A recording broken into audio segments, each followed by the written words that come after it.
Mbok ngeten niki. Nggih. Iki biyen ku nglodok. Omonganmu ra penak. Ambak omong ngeten iki. Rumah samu aku batang. Dipadake kaya Apuk lambene. bojone.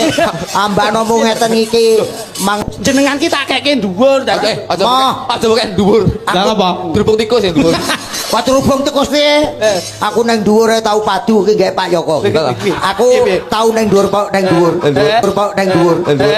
Nggih. Bentakne genteng. Nggih. Rendeng-rendeng nek puting beliung gendenge Melorot. Tak Melorot. bendakne aku nang dhuwur. Nggih. Lah kok pembantu kuwi pacaran karo pembantu tangga sebelah. Ngeten kuwi, Bah. Meteng akhire Lho, lho, lho. pembantuku. Sampeyan posisine dhuwur. Aku nang dhuwur lah rungokne cah loro ning Geger. nang ngisor ki. Mas aku hamil lho Mas piye? Wis Dik, rasah apa ki? Rasah Bingung. nelongso. Kabeh ayo dipasrahne sing nang dhuwur. Heeh. Lah aku yo nginguk dhuwur matamu ya aku. Lah kok aku arep dipasrahi. Maksud iki pasane karo sing kuwasa. Sing kuasa apa sing nang dhuwur aku.